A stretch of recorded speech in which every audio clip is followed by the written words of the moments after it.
Gracias por la bienvenida. No es pedrada como tal, es una invitación, una cordial invitación a una serie de cosas que sabemos que van a ser buenas para todos. ¿Qué les parece si vamos a Romanos 15:4? Y dice así: tales cosas, ¿cuáles? Las que se escriben en la antigüedad.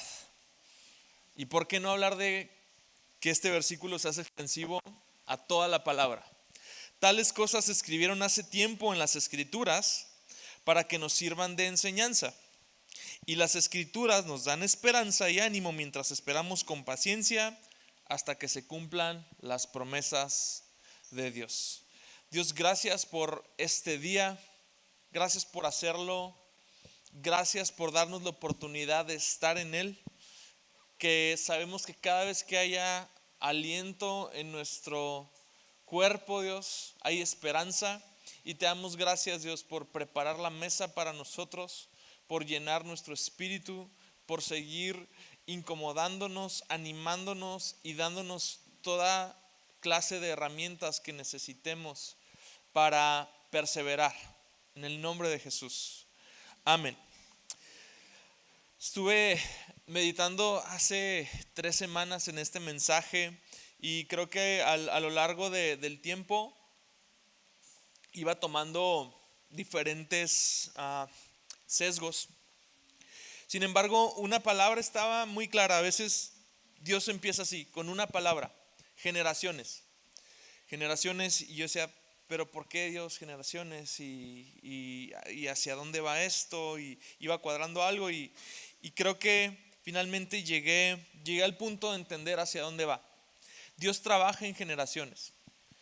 Dios, si es soberano, Dios puede hacer lo que necesita, y en su soberanía y en su omnipotencia, aún así, Dios se fija en las personas que están en determinado tiempo y en determinado lugar en este planeta, y pone en esas personas capacidades y dones para que su propósito se siga cumpliendo. A Dios le place utilizar estos grupos de personas para que lo que Él ha determinado se vaya cumpliendo. Dios va trazando su plan, pero no lo hace de formas, aunque excepcionalmente lo haga de formas mágicas. Dios necesita personas. Dios utiliza personas para que sus propósitos se vayan cumpliendo. Y si vemos la historia como una línea recta, y si tomamos nuestra Biblia y la estiramos como una línea recta, vemos cómo a cada tramo de esta línea recta hay personas que escucharon el llamado de Dios, que entendieron cuál era el propósito para una generación, se activaron y lo hicieron.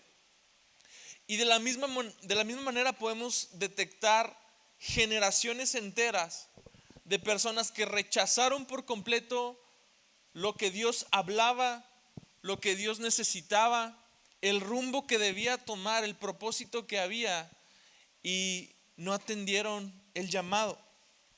Cada generación tiene una misión. Para cada generación hay un propósito, según el plan perfecto de Dios.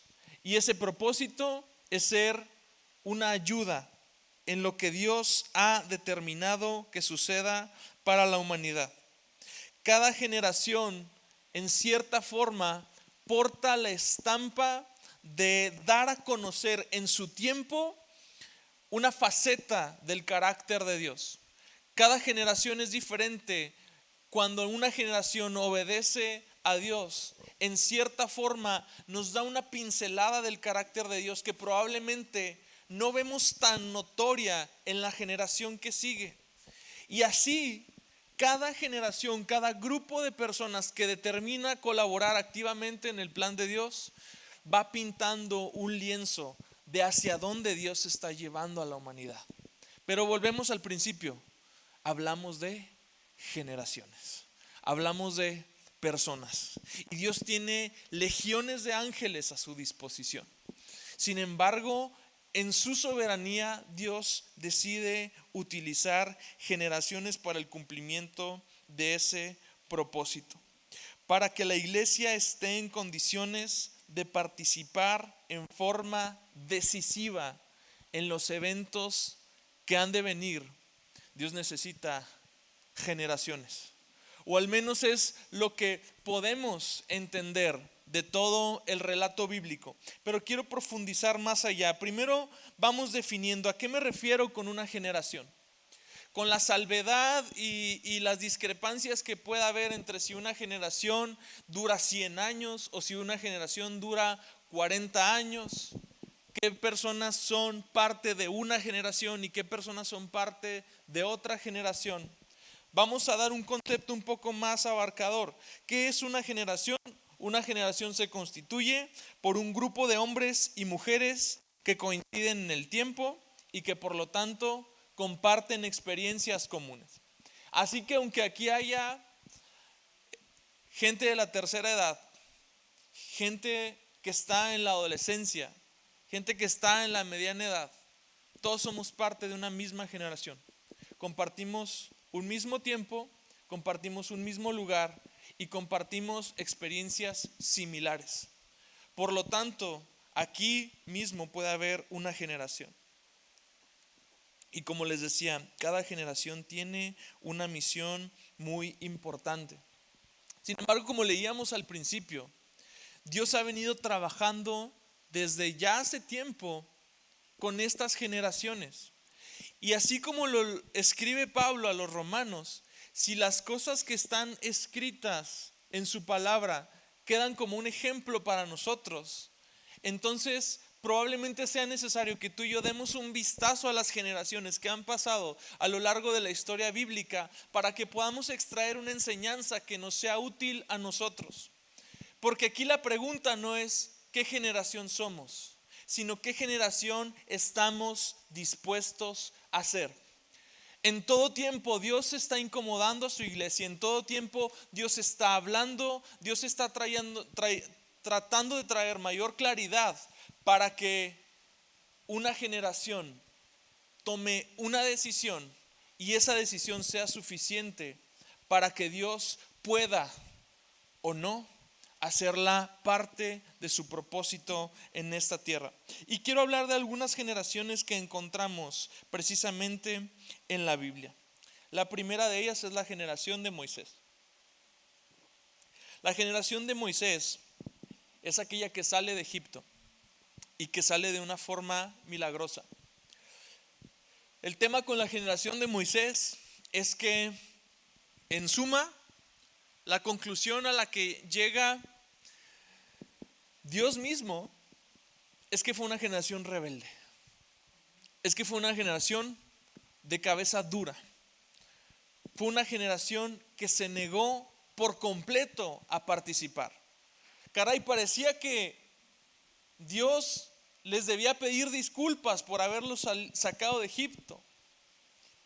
Parecía que Dios los llevaba a cuestas como un niño que no se quiere levantar de la cama, como un niño que no quiere ir a la escuela durante todo el tiempo en el desierto. Dice en Números 14:22: ciertamente todos los que han visto mi gloria y las señales que hice en Egipto y en el desierto, y que me han puesto a prueba estas 10 veces, y no han oído mi voz, no verán la tierra que juré a sus padres, ni la verá ninguno de los que me desdeñaron.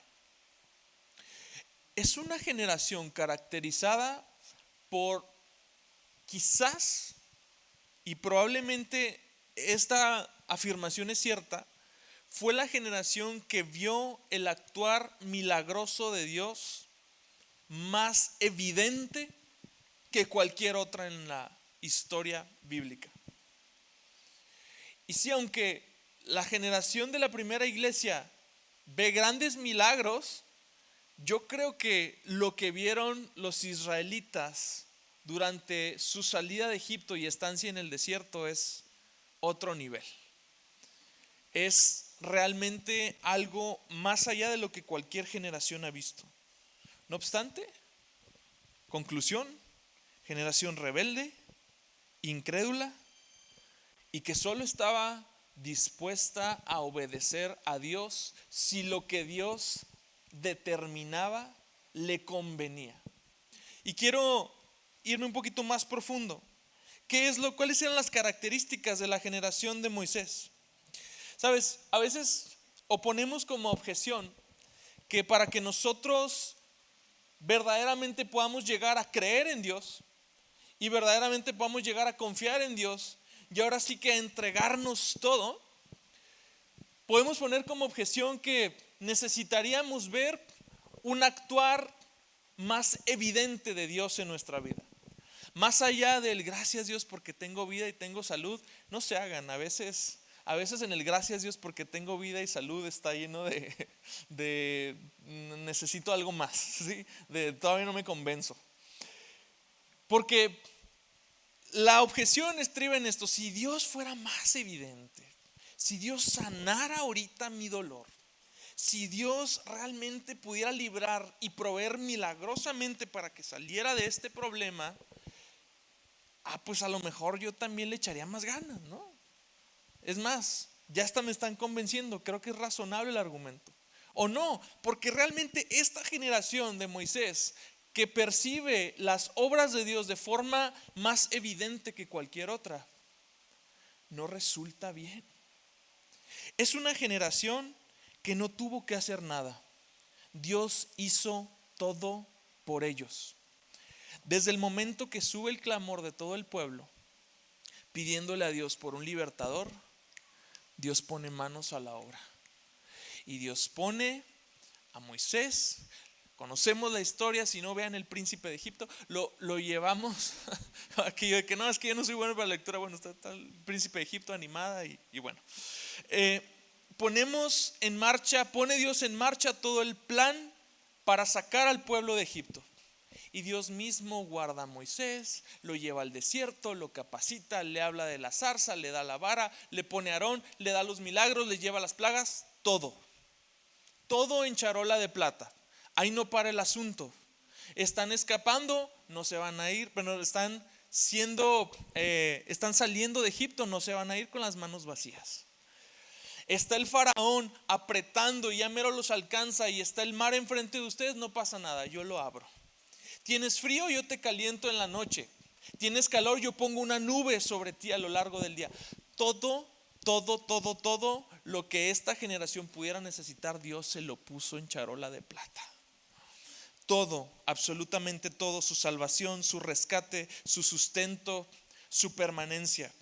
Y el resultado, Números 14:26, Dios le dice a Moisés: ¿hasta cuándo tendré que sobrellevar a esta congregación malvada que murmura contra mí? He oído las quejas de los israelitas que murmuran contra mí. Uno pensaría que una generación que ve un actuar de Dios tan evidente, tan constante y tan intencional, no tendría otra solución más que caer de rodillas y estar eternamente agradecida por lo que Dios ha hecho. Pues no sucedió. Todo lo contrario, murmuraban. Otra característica que tiene todo que ver con la que acabamos de leer es que dependieron de lo milagroso y no aprendieron a hacer nada por sí mismos. Resultado, tienes una generación que cuando no obtiene el milagro que quiere ver, se vuelve quejumbrosa. Y en el versículo de Números que leímos anteriormente, no una ni dos, sino 10 veces tentaron a Dios. ¿Qué es tentar a Dios? Es decirle: Dios, a ver si es cierto que eres real, a ver si es cierto que tú eres, entonces haz. Pero no hagas conforme a tu voluntad, haz conforme a mi voluntad. Eso, amados, es tentar a Dios. Y 10 veces este grupo de personas, toda una generación, se opone al plan de Dios. Está harta de estar en el desierto, no entiende nada acerca de la tierra prometida y lo único que se saca es un pasaje, una estancia completa por 40 años en el desierto. Hasta que todos los mayores de 20 años murieran, con excepción de Josué y de Caleb. Otra característica de esta generación eran una generación que dependía de Moisés para todo. Y de pronto llega un día el suegro de Moisés, Jetro, y se encuentra asombrado, y puedo decir que asustado, porque se da cuenta que Moisés estaba desde el amanecer hasta el anochecer resolviendo asuntos. Y Jetro le dice a Moisés: tú no vas a poder con esto solo. Mejor nombra ancianos, porque si no, no vas a poder con la carga. Y Moisés organiza al pueblo, pone algunos líderes. Sin embargo, es perceptible cómo cada vez que había una crisis, toda la congregación venía de nuevo y se abalanzaba con Moisés. Y ahí está Moisés hablando con Dios, Moisés intercediendo por ellos. Una y otra vez Dios le dice a Moisés: Moisés, puedo aliviar tus problemas, para de sufrir. Y le dice: yo los quito y yo te hago de a ti una nación grande. Déjame acabar ya con ellos y vamos a empezar de nuevo tú y yo. Y Moisés: no, Dios, por amor a tu nombre, hazlo, ten misericordia. Un solo intercesor en una nación de millones. Eso sí,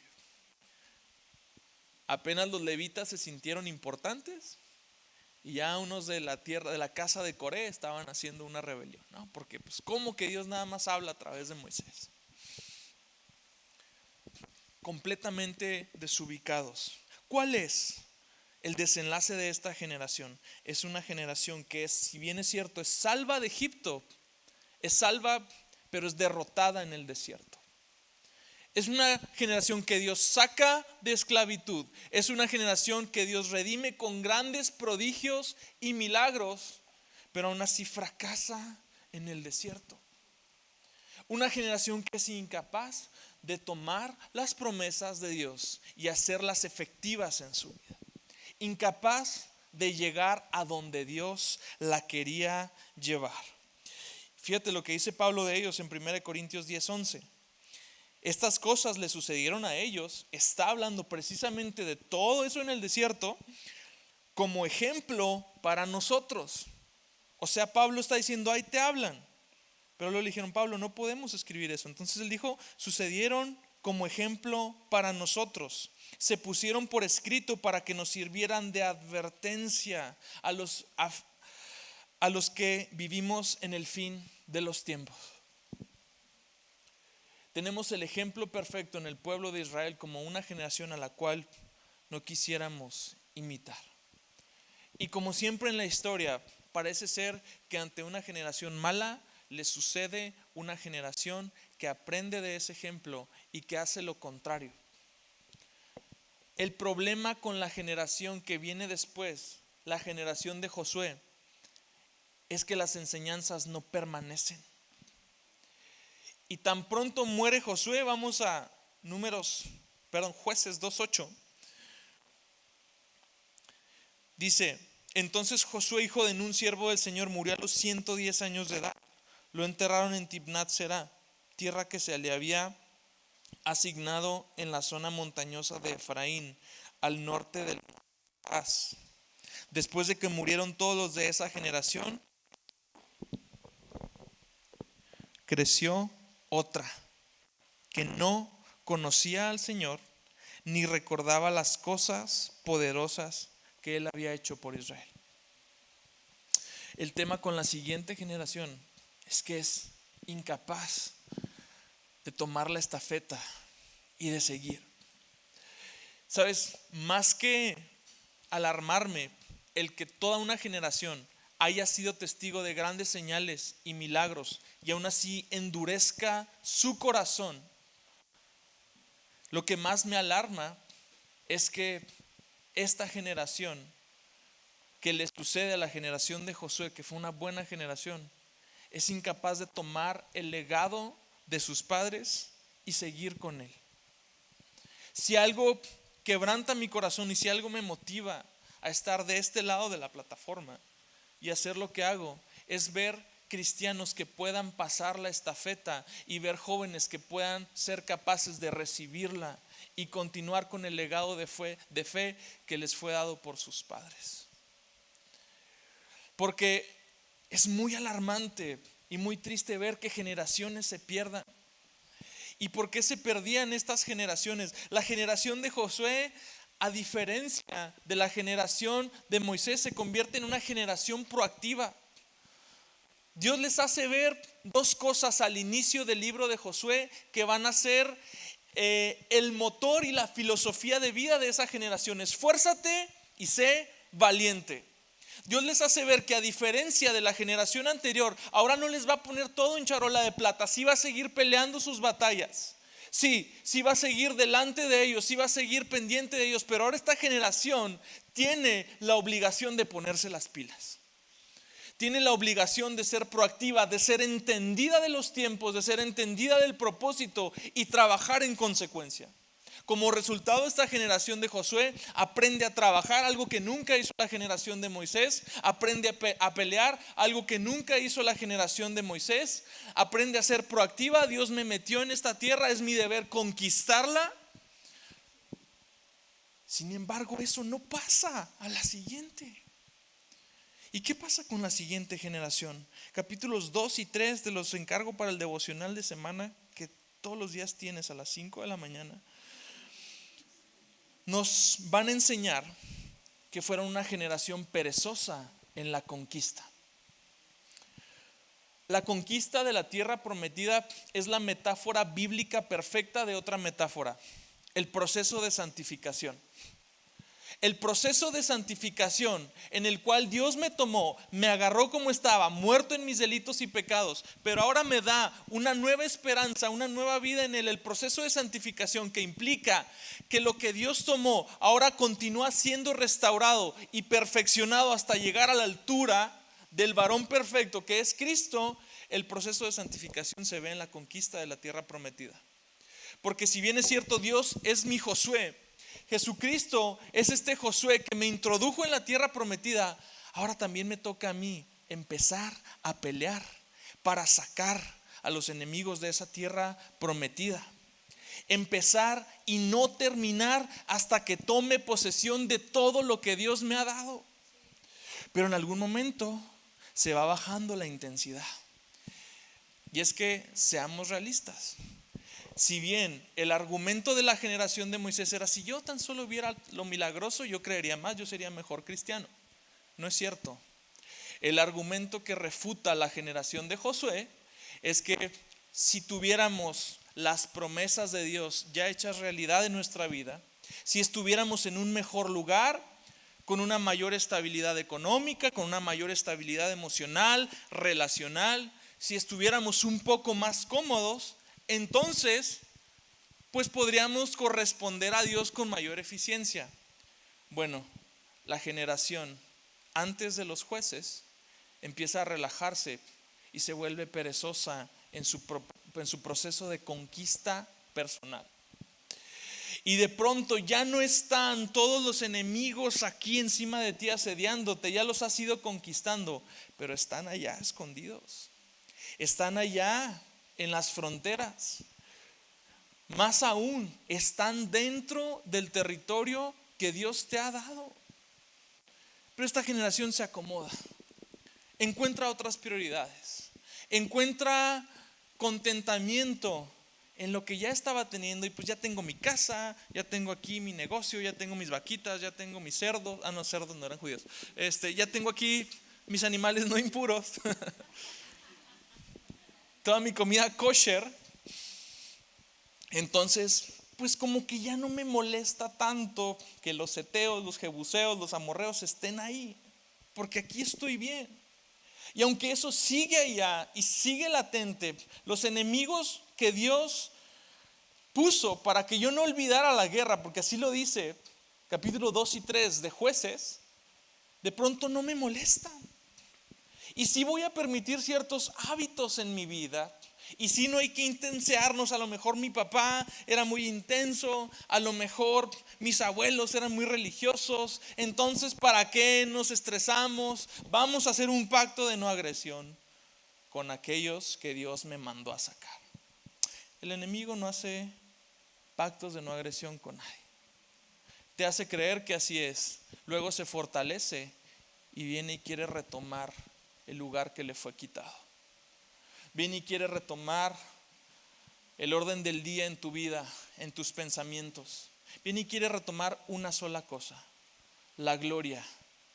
La gloria que Dios le robó a él. Cuando estabas muerto en tus delitos y pecados, el enemigo estaba sumamente glorificado y complacido con la vida que tenías.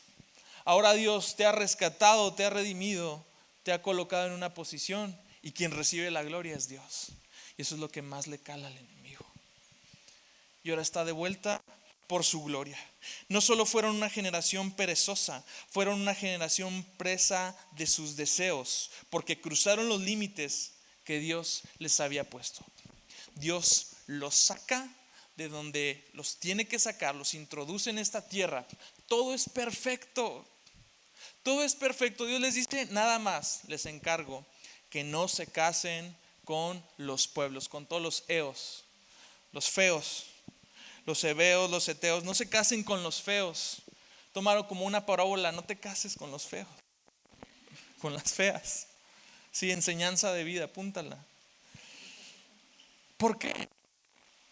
Dios puso como límite el matrimonio, porque el matrimonio es un pacto. Entonces, el pacto que debe ser dentro del pueblo de Dios, si se saca del pueblo de Dios, se convierte en un pacto con los enemigos de Dios. Y el pacto con los enemigos de Dios, estas alianzas y estos matrimonios, conllevan a que el pueblo tarde o temprano iba a convertirse en una generación que adoraba a otros dioses. Jueces 3:7 nos documenta este acontecimiento. Entonces, el permitir los enemigos creó tentaciones para con esos enemigos. Las tentaciones para con esos enemigos generaron alianzas para con esos enemigos, y las alianzas desembocaron en la destrucción para el pueblo de Dios. Si alguien está siguiendo la metáfora, no quiero decir digan esto, digan aquello, pero digan amén. Gracias. La generación de los jueces, le quise poner así para darle alguna etiqueta, es una generación no solamente perezosa, no solamente presa de sus deseos, no solamente que adoró a otros dioses, fue una generación de momentos. Porque sí, habían regado el tepache bien gacho, habían echado a perder todo lo que Dios ya había conseguido para ellos, todo lo que Dios les había dado. Pero con todo eso, de vez en cuando subía nuevamente el clamor, un clamor de liberación, y Dios levantaba un juez. Y uno creería que solo necesitamos una experiencia negativa en la vida para escarmentar y no repetir el mismo error por una segunda o tercera ocasión. Pero no sucede así. Una generación de momentos es una generación que se siente entristecida por el pecado, que se siente apurada por el pecado, que está apremiada por el pecado, pero no está arrepentida. Porque tan pronto Dios quita el dolor, tan pronto Dios levantaba al juez, el juez ganaba las batallas, sacaba al enemigo, ponía todo otra vez en orden, la generación volvía a adorar a otros dioses, una y otra vez. Una generación de momentos, una generación circular, que ve la crisis, se arrodilla ante la crisis, pero pasa la crisis y deja de estar en sus rodillas. Porque el lugar de nuestras rodillas tiene que ser ante el Redentor, ante aquel quien es capaz de sacarnos de la crisis y de hacer nuestro corazón nuevo, para que los deseos que generaron la crisis, las acciones que generaron la crisis, empiecen a cambiar. Pero no, Dios nada más te necesitaba por un rato. Ya se fue la crisis, vuelvo a los mismos hábitos de siempre. Una generación de momentos es una generación que pierde por completo el radar de hacia dónde va Dios. Y vemos que en un periodo más o menos de 350 años, el pueblo de Israel no hace nada más que sufrir. Una y otra vez, con momentos, con chispazos instantáneos de liberación, con paz, pero una paz muy momentánea. 350 años de historia pasaron y esta generación no logró nada. Y encontramos otra generación, la generación con la que Jesús lidió. Jesús es bastante crítico de su generación. Hace comentarios bastante fuertes, bastante agudos en determinados momentos. Él denomina a su generación mala y adúltera. En algún momento a los fariseos les llama generación de serpientes y todos le hicieron tss. Generación de víboras. Pero la crítica más interesante de Jesús a su generación, un poco irónica, un poco sarcástica, y quizá por eso me gusta mucho, la encontramos en Mateo 11:16. Jesús está como en una postura de, bueno, entonces, ¿qué quiere? Y Jesús dice, ¿con qué puedo comparar esta generación? Se nota el cansancio. En las letras de la página salta el cansancio. ¿Con qué puedo comparar a esta generación? Se parece a los niños que juegan en la plaza. En 2 ocasiones Jesús utiliza a los niños como referencia de algo bueno. En todas las demás, Jesús y Pablo utilizan el ejemplo de como niños para algo negativo. Entonces Jesús no está diciendo nada bonito. Jesús dice, esta generación son como los niños que juegan en la plaza. Se quejan ante sus amigos. Tocamos canciones de bodas y no bailaron. Entonces tocamos cantos fúnebres y no se lamentaron. Pues Juan no dedicaba el tiempo a comer y beber y ustedes dicen, está poseído por un demonio. El Hijo del Hombre, por su parte, festeja y bebe. Ustedes dicen, es un glotón y borracho y es amigo de cobradores de impuestos y de otros pecadores. Pero la sabiduría demuestra estar en lo cierto por medio de sus resultados. Lo que algunos comentaristas interpretan de esto que quiere decir Jesús es que podía referirse a una clase de juego donde se ponía una filita de niños en un lado de la calle y otra filita de niños en el otro lado de la calle, y frente a frente una filita entonaba una canción y la otra filita respondía con una canción de la misma naturaleza. Entonces la primera filita cantaba una canción alegre y lo primero es que era una generación de caprichos. Una generación que no era sensible a lo que estaba sucediendo. Una generación que más bien era todo lo que esta generación podía experimentar, podía querer o podía sentir, de eso se trataba. ¿Sí? Era todo caprichos, todos sentimientos. Y Jesús les hace ver cómo el mensaje de Juan el Bautista era un mensaje que probablemente se equipararía a una canción fúnebre. Porque Juan el Bautista vino con un mensaje de arrepentimiento, con un mensaje agudo, con un mensaje de no hay tiempo, porque va a llegar alguien que es más grande que yo y todo valle necesita ser levantado y todo monte necesita ser aplanado y arrepiéntanse. Y era un mensaje bastante agudo. Juan el Bautista era un profeta. Los profetas no eran tipos realmente queridos por el pueblo, eran tipos extraños, eran tipos solitarios, raros de costumbres. Y Juan el Bautista, digamos que no tenía como que la presentación o el carisma para estar dando esta clase de mensajes. De hecho, el ministerio profético en su tiempo se caracterizó porque cada uno de estos profetas tenía la función como de un fiscal. ¿Sí? Cada vez que el pueblo de Israel estaba haciendo algo malo, venía este fiscal de parte de Dios y les decía, esto están haciendo y esto va a suceder. Y esos mensajes nunca eran bien recibidos.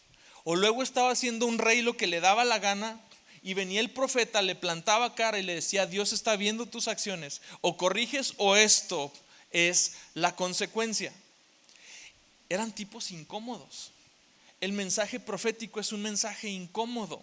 Es un mensaje que tiende a sacudirnos, que tiende a apelar a un despertar de parte del oyente. Por lo tanto, era un mensaje equiparable a algo fúnebre, algo que entristecería el corazón.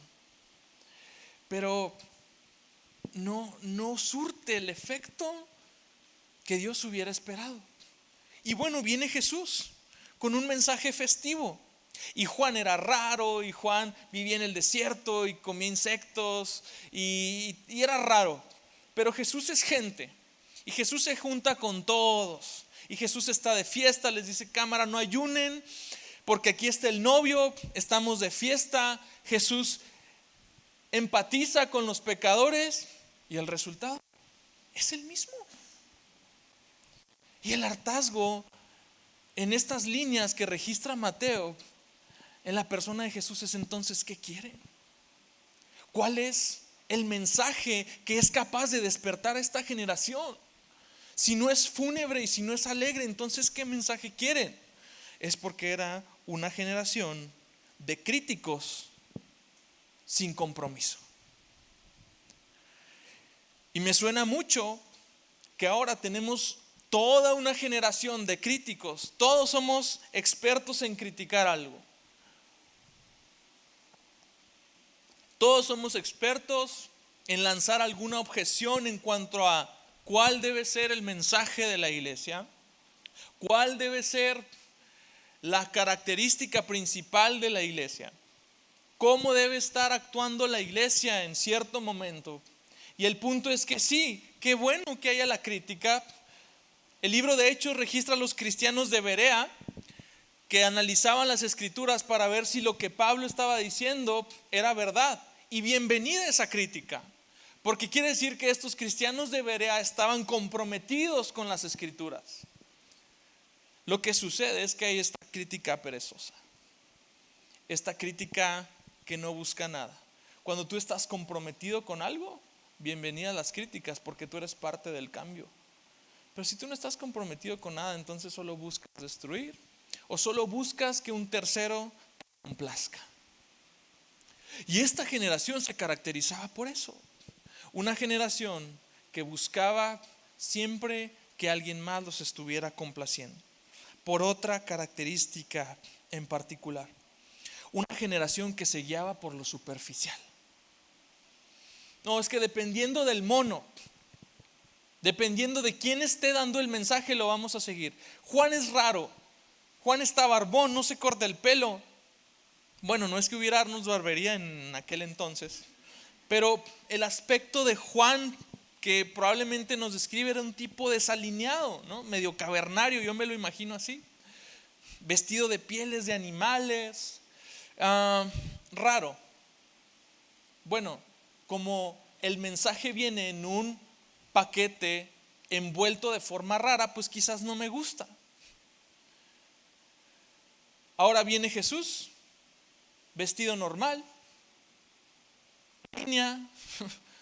me lo imagino normal.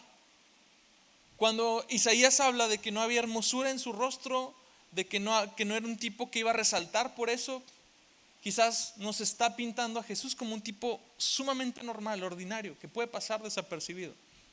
Y viene Jesús, que es normal, y el mensaje tampoco le gusta a la generación. Y lo importante no es el mensajero, porque tanto Juan el Bautista como Jesús predicaban el mismo mensaje.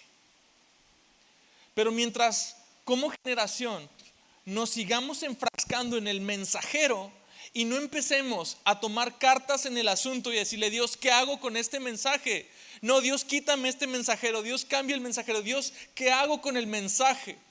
¿Cómo hago que este mensaje se convierta en una realidad?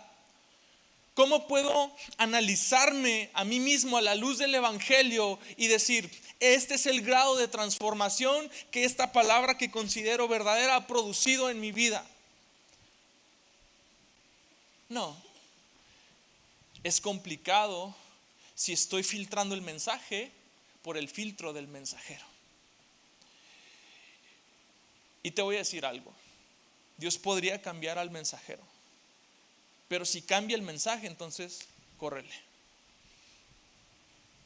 Porque el problema con esta generación es que ahora los mensajeros están cambiando el mensaje para ver si así les tocamos flauta, y aplauden para ver si les tocamos canciones tristes y lloran. Adiós. Eso no lo dije en la mañana. Se me salió. ¿A qué compararemos a esta generación?, se preguntaba Jesús. ¿Qué queremos entonces recibir? Y la última línea me encanta: pero la sabiduría demuestra estar en lo cierto por medio de sus resultados. Dios sabe perfectamente lo que está haciendo y pone un mensajero de un color y pone otro mensajero de otro color, porque Dios sabe perfectamente lo que está haciendo. Y Dios está viendo resultados. ¿Y cuáles son los resultados de la sabiduría de Dios? Es que a través de 2000 años, la sabiduría de Dios ha probado ser más sabia que lo más sabio de los hombres. Que la sabiduría de Dios, que para algunos es locura, se ha mostrado consistente. Y más allá de la consistencia y del dogmatismo, se ha mostrado razonable. Tú y yo practicamos una fe que sobre todas las cosas es razonable. Entonces, punto para la sabiduría de Dios, punto para lo que sea que Él quiere ser a través de la iglesia. ¿A dónde voy con esto? No quiero etiquetar, quiero que a través de estos ejemplos entendamos algo. Esto sigue presente. Estos síntomas de depender de lo milagroso, de querer que Dios me haga todo. Estos síntomas de pereza espiritual, de relajarnos en la conquista. Estos síntomas de criticismo, de inconformidad ante cualquiera que sea la realidad que esté pasando la iglesia. Estos síntomas están en el aire. Y tú y yo tenemos que hacernos una pregunta, y la pregunta no es qué clase de generación somos para asignarte una etiqueta. Es qué clase de generación quiero ser. Porque así como a la generación rebelde y dura de Moisés le sucedió la generación diligente de Josué, a la generación de los jueces le sucedió después de muchos años la generación de Samuel, de David. Después otra vez caos, pero vino Esdras, y vino Nehemías, y vino Zorobabel, y vino el profeta Ageo, y vino Malaquías. Y Dios estuvo constantemente probándonos que hay una generación lista siempre para llevar a cabo su propósito, y que el propósito no se detiene, y que esa carretera que nos lleva a la eternidad se sigue construyendo. Y la invitación de Pablo que nos hace en Primera de Corintios es que estas cosas nos sirvían de advertencia a los que vivimos en el fin de los tiempos. Es tan específico que te da poquito miedo. Pablo sabía que estas palabras y estas enseñanzas necesitaban hacer eco en todas las eras, principalmente en el final de las eras. Porque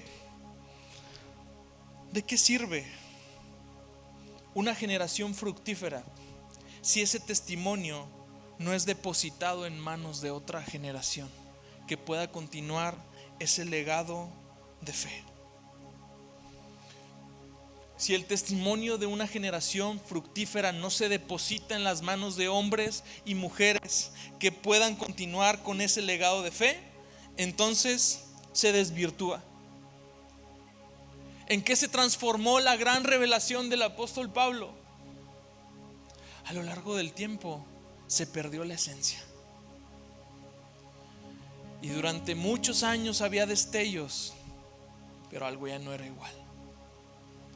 ¿En qué se transformó la generación de los reformadores? Estamos el 31 de diciembre, de octubre. No es Halloween. Todos bien ñoños vamos a decir feliz día de la Reforma Protestante. ¿En qué se transformó ese legado? Al poco tiempo se apagó. Y parece que estamos en este ciclo. Uno bueno, uno malo, uno bueno, una cal y una de arena. Pero no es cierto. Es aquí donde cobra sentido el significado del remanente. Porque Dios sabe que probablemente toda una generación siga siendo mala. Sin embargo, dentro de cada generación hay un remanente.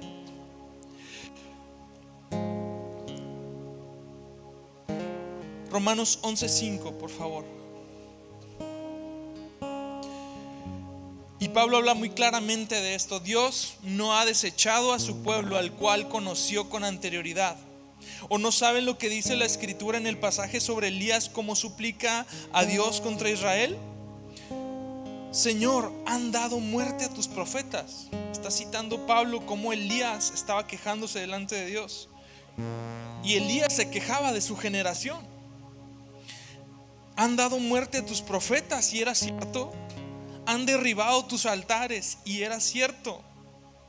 Pero se equivocó en lo último.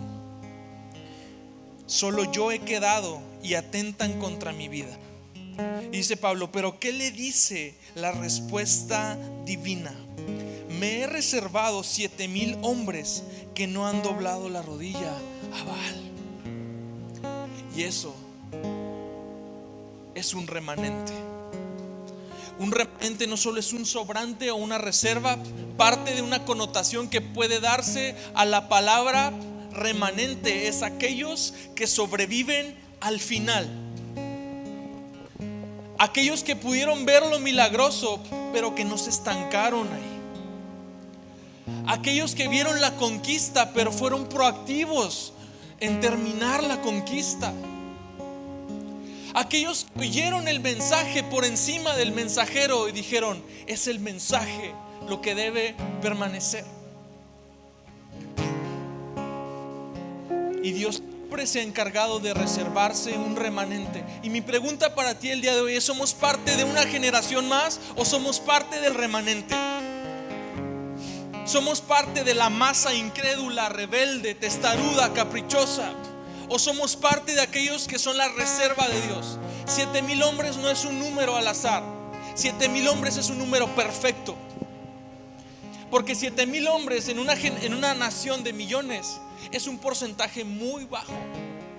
Pero 7,000 hombres es la forma de Dios decirnos, son suficientes. Va a bastar. Basta con un grupo. El mensaje se da a todos. El mensaje se extiende de forma general a toda una iglesia, a toda una nación, a todo el mundo. Pero solamente los remanentes quedan. Solamente los remanentes escuchan el mensaje. Solamente los remanentes son congruentes con Él, viven con Él y son capaces de morir por Él. Dice Hechos 13:36 de David. Porque David, después de haber servido el propósito de Dios en su propia generación, durmió y fue sepultado con sus padres. Después de haber servido el propósito de Dios en su propia generación. Tenemos un deber para con nuestra generación. Y el remanente se va a encargar de ser parte de aquellos que sirvan el propósito de Dios en su generación. Que sean capaces de ser padres, que pasen la estafeta, hijos que sean capaces de recibirla, que seamos capaces de caminar con Dios en cualquier temporada, con lluvia, sin lluvia, con milagros, sin milagros, con mensajes que nos entristezcan, con mensajes que nos alegren. Una iglesia que deja de ser esta iglesia de consumo. Este sector de la iglesia que sigue pidiendo iglesia a la carta. Es que yo la quiero así, pintada así, que el pastor se vista así, que me reciban así, que canten así y todo. Porque yo soy el consumidor y la iglesia es un producto. Y para que yo me pueda comprometer, entonces el producto debe estar a la altura del consumidor.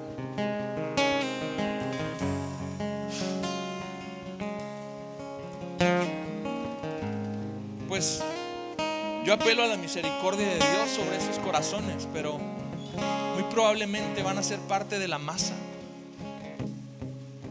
Muy probable serán parte de la estadística.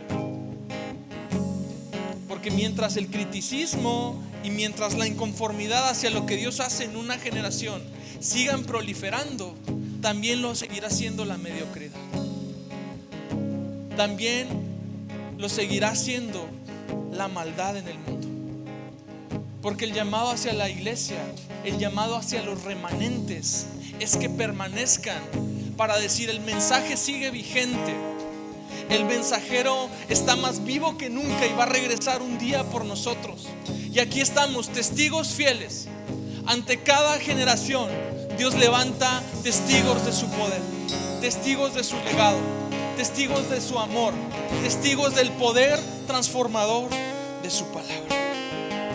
Y ese es mi mensaje para ti: que cuando cantemos y oremos por un avivamiento, sepamos que ese avivamiento no comienza con generaciones, comienza con remanentes. Comienza con pequeños grupos, con seres excepcionales, con seres que no están dentro de la masa, no siguen a la masa, que no piensan como la masa, que están siguiendo el mensaje por lo que el mensaje es. Hombres y mujeres entendidos de los tiempos, capaces de pasar la estafeta a la siguiente generación, capaces de seguir pavimentando el camino para quienes vienen después de nosotros. ¿Por qué no te pones de pie? Señor Jesús, haz de nosotros un remanente. Si hemos encontrado que en nuestro corazón hay rebeldía, hay dureza, hay pereza, hay criticismo, Dios,